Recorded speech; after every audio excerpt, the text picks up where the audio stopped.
the public's assistance to bring back into custody a Kevin Mason, who was born on 10/13/1994. He is a 29-year-old black male. He was arrested here in Indianapolis on 9/11/2023. He was arrested for 3 different warrants for 3 different jurisdictions out of Minnesota. One being for homicide, one being for a parole violation, and the other being for a firearms possession. He was mistakenly released on 9/13/2023, and he walked out of our jail at 11:05 hours. I know you're interested in how the chain of events happened. I encourage you to remind you that this is under investigation. Some of the details may change, but here is what we know as of this second. On 9/12, one of our inmate records clerks thought she was correcting duplicate bookings for Mr. Mason. She removed 2 of the holds, leaving 1 additional hold for Mr. Mason. The next day on 9/13, a Ramsey County out of Minnesota lifted the last and final hold that we had booked on for Mr. Mason.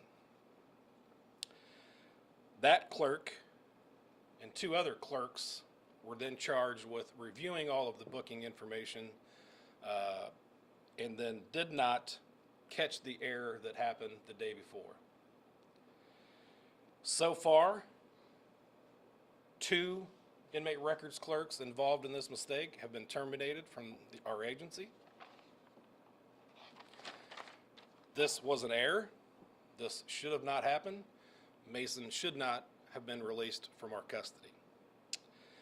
This was discovered shortly after he was released. I want to reassure you and the public that a round-the-clock manhunt has been underway ever since. We have coordinated our efforts with the United States Marshal Service Task Force and IMPD. We ask the public, if you see Mr. Mason or if you know of his whereabouts, to either call Crime Stoppers at 317-262-8477 or call 911. Do not approach Mr. Mason in any form or fashion. I would also, I want to reassure the public that we will not rest until he's captured. We will not leave any stone unturned. We do not have any information that leads us to believe that the public is in any immediate danger at this time. Before I take questions, I will answer the 2 questions that I know have been presented to us so far. And the first question being, why have we waited 6 days to reach out to the public? It's simple. We have used this time as a tactical advantage for us.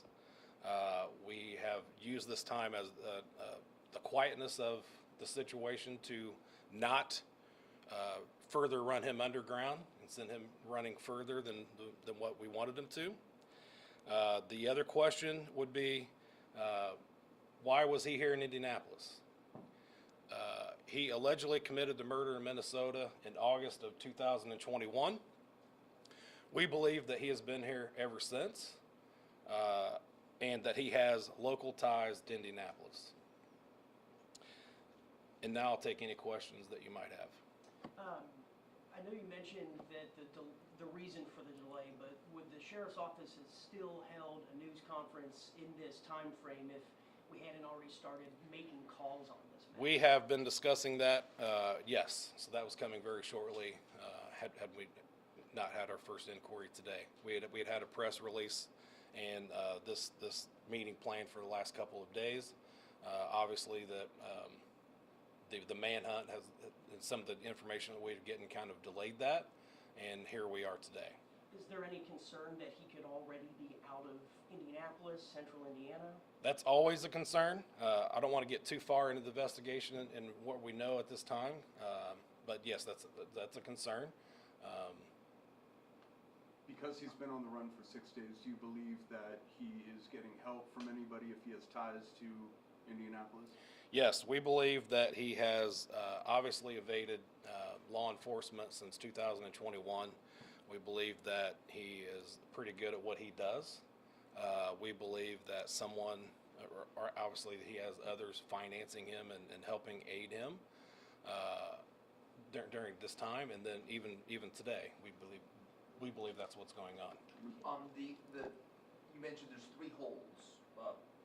What, a homicide, firearms, and what was the third one? A parole violation. Parole violation. And then one of those was released by Sheriff's Office in Minnesota.